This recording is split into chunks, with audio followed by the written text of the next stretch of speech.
నమస్తే 99 టీవీకి స్వాగతం. నేను రవిశంకర్ వెళ్ళ. మనిషి అన్నాక కాసింత కళాపోషణ ఉండాల్సిందే. సంక్రాంతి పండక్కి తెలుగు ప్రజల జీవితాల్లో ఒక ప్రత్యేకమైన స్థానం ఉంటుంది. పంటలు పండిన ఆనందంలో కుటుంబ సభ్యులంతా ఒక చోట చేరి స్నేహితులు బంధువులతో కలిసి సంతోషంగా జరుపుకునే గొప్ప పండుగ సంక్రాంతి. కోనసీమలో అయితే ఈ పండుగ మరింత ఉత్సాహంగా జరుగుతుంది. గంగిరెద్దులు, ముగ్గులు, హరిదాసులు, కోలాటాలు, భోగిమంటలు ఇలా అనేక సాంప్రదాయాలతో సంక్రాంతి సంబరాలు సాగుతాయి. ఈ వేడుకల్లో సామాన్య ప్రజలే కాకుండా ప్రజాప్రతినిధులు కూడా పాల్గొంటారు. ప్రజలతో కలిసి ఉండడం, వారి ఆనందాల్లో భాగస్వాములు కావడం నాయకులు తమ బాధ్యతగా కూడా భావిస్తూ ఉంటారు.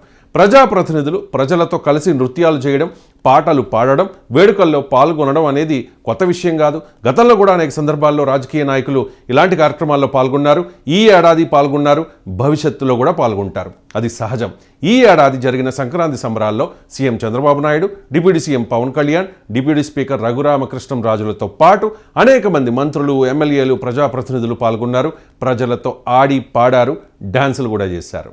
అయితే ఈ సంక్రాంతికి మంత్రి వాసంశెట్టి సుభాష్ తన నియోజకవర్గంలో జరిగిన సంక్రాంతి వేడుకల్లో డ్యాన్స్ చేయడంతో ఒక్కసారిగా సోషల్ మీడియాలో ట్రోలింగ్ మొదలైంది. కొన్ని ఛానల్స్, సోషల్ మీడియా పేజీలు దీన్ని భూతద్దంలో పెట్టి చూపించాయి. సాధారణంగా చూస్తే అది ఒక సరదా క్షణం మాత్రమే. ప్రజల మధ్య పండగ జరుపుకుంటూ ఆనందంగా చేసిన సందడి అది. కానీ దాన్ని పెద్ద నేరంలా, తప్పుల, సంఘ విద్రోహ చర్యలా చిత్రీకరిస్తూ ఉన్నారు కొందరు. సుభాష్ ఎదుగుదలను చూసి ఓర్వలేని కొంతమంది కావాలనే ఈ విషయాన్ని వక్రీకరించి చూపిస్తూ ఉన్నారని ఆయన అభిమానులు, అనుచరులు మండిపడుతూ ఉన్నారు. వాస్తవానికి వాసంశెట్టి సుభాష్ చేసిన సేవా కార్యక్రమాల గురించి పెద్దగా మాట్లాడని వాళ్ళు కూడా ఈ డ్యాన్స్ వీడియోను మాత్రం విస్తృతంగా ప్రచారం చేయడం వెనుక ఉద్దేశం ఏంటని వారు ప్రశ్నిస్తూ ఉన్నారు. ఒక నాయకుడు ప్రజలతో కలిసి ఆనందం పంచుకుంటే తప్పేంటి అని సాధారణ ప్రజలు కూడా చర్చించుకుంటూ ఉన్నారు. ప్రజలకు దూరంగా ఉండే నాయకుడి కంటే ప్రజల మధ్య తిరుగుతూ వారి కష్ట సుఖాల్లో భాగస్వామి అయ్యే నాయకుడే ప్రజానేత అని అంటూ ఉన్నారు. వాస్తవానికి 2024 ఎన్నికలకు ముందు వరకు వాసంశెట్టి సుభాష్ పేరు కొన్ని ప్రాంతాలకు మాత్రమే తెలుసు. కానీ 2024 ఎన్నికల్లో సుభాష్ అఖండ విజయం సాధించి తొలిసారి ఎమ్మెల్యేగా ఎన్నికవడమే కాకుండా మంత్రి పదవిని కూడా దక్కించుకోవడంతో ఒక్కసారిగా వాసంశెట్టి సుభాష్ పేరు 2 తెలుగు రాష్ట్రాల్లో మారుమోగిపోయింది. కొత్తగా వచ్చిన నాయకుడు, అది కూడా నేరుగా మంత్రి అవ్వడం చాలా అరుదైన విషయం. అందుకే కొంతమందిలో ఈర్ష్య, అసూయ భావాలు పెరిగాయని సుభాష్ అనుచరులు అంటూ ఉన్నారు. ఇక సుభాష్ చేస్తున్న సేవా కార్యక్రమాల గురించి మాట్లాడుకుంటే చాలానే ఉన్నాయి. ముఖ్యంగా అనాథ పిల్లలను దత్తత తీసుకుని వారి చదువులు, భవిష్యత్తు బాధ్యతను తన భుజాన వేసుకున్న విషయం చాలా మందిని ఆకట్టుకుంది. ఆ పిల్లలకు సంబంధించి అన్ని విషయాల్లో సుభాష్ ప్రత్యేక శ్రద్ధ తీసుకుంటూ ఉన్నారు.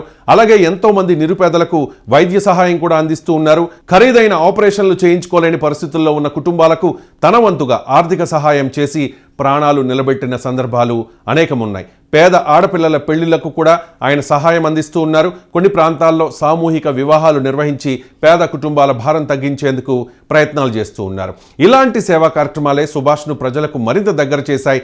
రాజకీయ నాయకుడిగా కాకుండా ఒక సామాన్య మనిషిగా, తమ సమస్యలను అర్థం చేసుకునే వ్యక్తిగా ప్రజలు సుభాష్ను చూస్తూ ఉన్నారు.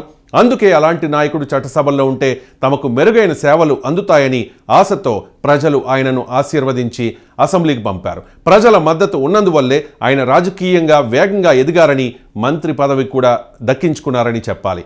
చంద్రబాబు కూడా సుభాష్కు ప్రజల్లో ఉన్న ఆదరణను గుర్తించి ఆయనకు మంత్రి పదవి ఇచ్చారని రాజకీయ వర్గాల్లో చర్చ నడుస్తోంది. సుభాష్ ఎప్పుడూ కూడా పదవుల కోసం లాబీయింగ్ చేయలేదని, తన పని తాను చేసుకుంటూ ముందుకు వెళతారని ఆయన సన్నిహితులు చెబుతూ ఉంటారు. సాధారణంగా రాజకీయాల్లో పదవుల కోసం పెద్ద ఎత్తున ప్రయత్నాలు చేయడం, లాబీయింగ్ రాజకీయాలు నడపడం సాధారణం. కానీ సుభాష్ విషయంలో మాత్రం పదవులే ఆయన్ను వెతుక్కుంటూ వచ్చాయనే చెప్పాలి. అలాంటి నాయకుడు తన సొంత ప్రజల మధ్య సంక్రాంతి పండుగ జరుపుకోవడం, వారితో కలిసి సరదాగా డ్యాన్స్ చేయడం ఎంతవరకు తప్పు అనే ప్రశ్న వస్తోంది. కానీ దాన్ని పెద్ద వివాదంగా మార్చడం కొంతమంది రాజకీయ లాభం కోసమే చేస్తూ ఉన్నారన్న టాక్ కూడా వినిపిస్తోంది. ఒక నాయకుడిని ట్రోల్ చేయడం, వ్యక్తిగతంగా విమర్శించడం ద్వారా ప్రజల్లో ఆయనపై నెగిటివ్ ఇమేజ్ సృష్టించాలని కొందరు విఫలయత్నం చేస్తూ ఉన్నారు. కానీ కోనసీమ ప్రజలకు తెలుసు సుభాష్ మనసేంటో. సుభాష్ అనుచరులు మాత్రం ఒక విషయాన్ని గట్టిగా చెప్తూ ఉన్నారు. తమ నాయకుడిని ఎంతగా ట్రోల్ చేసినా, సోషల్ మీడియాలో ఎంత నెగిటివ్ ప్రచారం చేసినా ప్రజల్లో ఆయనకు ఉన్న ఆదరణ తగ్గదు అని వారు నమ్ముతూ ఉన్నారు. ఎందుకంటే ప్రజలు మాటల కంటే పనిని ఎక్కువగా చూస్తారు. డ్యాన్స్ చేసిన వీడియో కంటే ఆయన చేసిన సేవా కార్యక్రమాలే ప్రజల హృదయాల్లో నిలిచిపోతాయి. ఒక నాయకుడు ప్రజలతో వారి ఆనందాల్లో భాగం కావడం ఎలా తప్పు అవుతుందని వారు క్వశ్చన్ చేస్తూ ఉన్నారు. సుభాష్ను ఎన్నికలకు ముందు నాన్ లోకల్ అని విమర్శించారు. గెలుస్తాడా అన్నారు. కానీ రామచంద్రపురం నియోజకవర్గంలో గెలవడమే కాకుండా ఏకంగా మంత్రి అయిపోయారు సుభాష్. రామచంద్రపురం నియోజకవర్గంలో గతంలో ఎన్నడూ లేని అభివృద్ధి చేసి చూపిస్తూ ఉన్నారు సుభాష్. ఇక కార్మిక శాఖ మంత్రిగా అనేక జాబ్ మేళాలు నిర్వహించి వేలాది మంది యువతకు ఉపాధి కల్పించిన ఘనత సుభాష్ది. కాపుల్ని, సెట్టిబల్జల్ని, దళిత సోదరుల్ని ఏకం చేసిన సుభాష్ కోనసీమ ప్రశాంతత కోసం ప్రయత్నించి సక్సెస్ అవుతూ ఉన్నారు. గతంలో కుల ఘర్షణలు లేకుండా రాకుండా పోలీస్ శాఖను ఎక్కడికక్కడ ఎప్పటికప్పుడు అప్రమత్తం చేస్తూ ఉన్నారు. గతంలో లోక్సభ మాజీ స్పీకర్ జిఎంసి బాలయోగి ప్రయత్నంతో యానాం బ్రిడ్జ్ నిర్మాణం జరిగింది. జిఎంసి బాలయోగిని కోనసీమ వాసులు ఎప్పటికీ మర్చిపోలేరు. ఇప్పుడు కోనసీమ వాసుల చిరకాల వాంఛ అయిన కోటిపల్లి ముక్తేశ్వరం రైల్వే బ్రిడ్జ్ సాధనే లక్ష్యంగా పనిచేస్తూ కోనసీమ ప్రజల రుణం తీర్చుకుంటానని హామీ ఇస్తూ ఉన్నారు మంత్రి వాసంశెట్టి సుభాష్. మొత్తానికి వాసంశెట్టి సుభాష్ సంక్రాంతి సంబరాల్లో డ్యాన్స్ చేయడం ఒక చిన్న విషయం మాత్రమే, కానీ దాన్ని పెద్ద రాజకీయ అంశంగా మార్చడం వెనుక అనేక రకాల దురుద్దేశాలు ఉన్నాయని స్పష్టంగా కనిపిస్తోంది. ఒక నాయకుడి వ్యక్తిత్వాన్ని, ప్రజలతో ఉన్న అనుబంధాన్ని బట్టి అంచనా వేయాలి కానీ ఒక వీడియో ఆధారంగా తీర్పు ఇవ్వడం సరికాదు.